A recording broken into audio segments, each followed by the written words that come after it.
چې په عالمي ارواح کې یو داسې وخت او زمانه وه چې بابا آدم علیه السلام د الله د شان سره چې تل خاویږي، نو د بابا آدم علیه السلام نه زمونږ استاسو چې دا څونه انسانیت دی دا ارواحانې کې بار ته راویستل د قیامت د ورځې پورې څونه انسانان پیدا کېږي دا ټول ارواحانې داسې میدان کې راجمع کړل. دې ته په کتابونو کې عالمي ارواح ویلی کېږي، مستقل داسې لګېدلي وو او بابا آدم علیه السلام ورته کتل. بابا آدم علیه السلام پکې یو سړی ولیدو چې هغه ډېر پړقای کوله. ویل پروردګاره دا څوک دی؟ ویل دا ستا بچی دی داود علیه السلام. ویل زما ربه کم جعلت عمره، عمر دې وله څونه ورکړی دی؟ الله پاک ورته فرمایي بابا آدمه اے آدمه علی نبینا وعلیه السلام 40 کاله عمر مې وله ورکړی.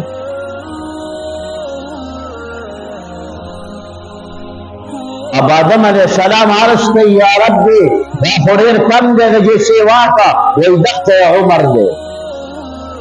یا الله شپېته کاله زما د عمر نه وله ورکړه، خو سلو ته یې وله ورسوه.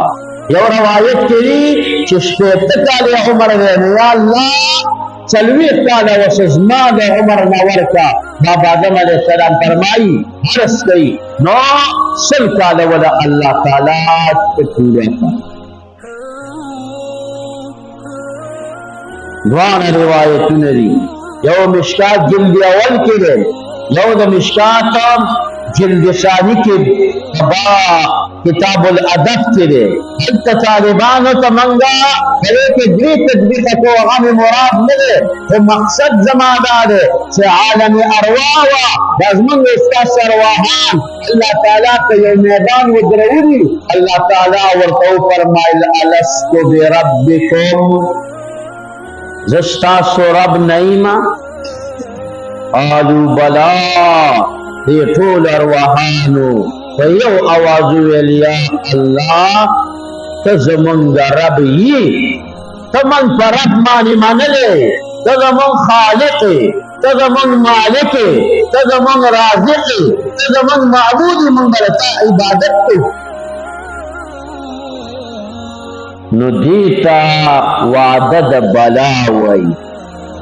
نو الله پاک قرآن پاک د دې بانه شروع کو.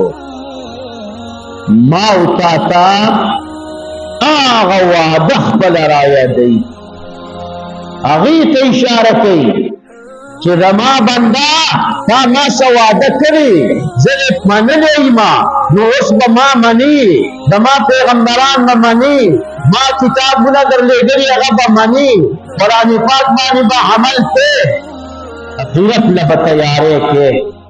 نو دا بای پکې ځکه راوړې ده هغه وعده مو تا ته رایادوي.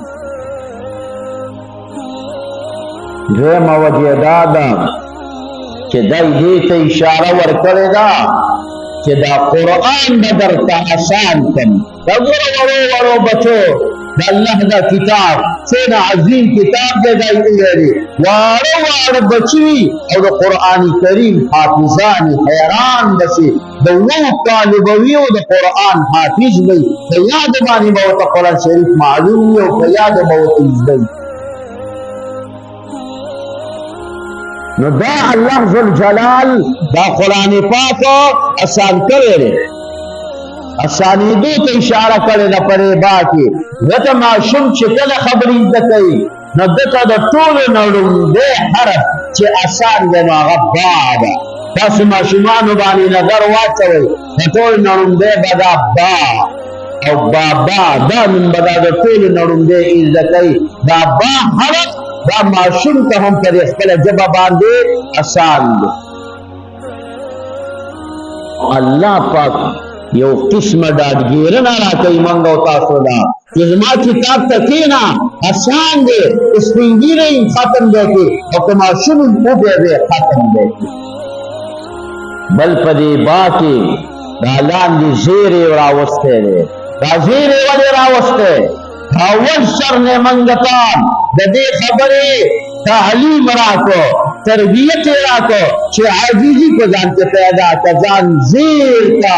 چا چې څه موندلي دي په عاجزۍ موندلي دي، د الله سره لوی ښایسته ښکاري او د بنده سره عاجزي دا ډېره ښایسته ښکاري. قرآن د دې تعلیماتو کتاب دی. د قرآن مقصد څه دی؟ علت غایې څه دی؟ تزکیة النفس، چې دا نفس زمونږ د پاک شي، پاک حسد زمونږ نه اوځي، د دنیا مینه زمونږ نه اوځي، فخر او غرور زمونږ نه اوځي، مسلمان سره دشمنی زمونږ نه اوځي، د زنا مینه محبت زمونږ نه اوځي. د آخرت سوچ پکې راشي، د ښو کارونو مینه او محبت پکې پیدا شي. د قرآن د تعلیماتو دغه مقصد دی. ویزکیهم، قرآن کریم کې یو ځای کې مخکې راوړی دی او یو ځای کې وروسته راوړی. نو طالبان وایي دا غرض دی، ځکه مخکې کوي او وروسته کوي، ځکه علت غایي غرض په تصور کې مخکې وي او په وجود کې وروسته وي. نو الله پاک دلته دا هغه دواړه والا خبرې دلته راوستي د انسان په لیول باندې، چې د انسان په تصور کې چې اول راځي قرآن ته کښېني، غرض او مقصد به شي چې زه پاک شمه او بیا نور خلک هم پاک کړمه، او چې کله قرآن ختم کې نو بیا به ځان منتصر کې، عجزي ځان به بیخي عاجزه کې او د نورو خلکو اصلاح او خپله اصلاح د هغې په فکر کې به پرېوځي.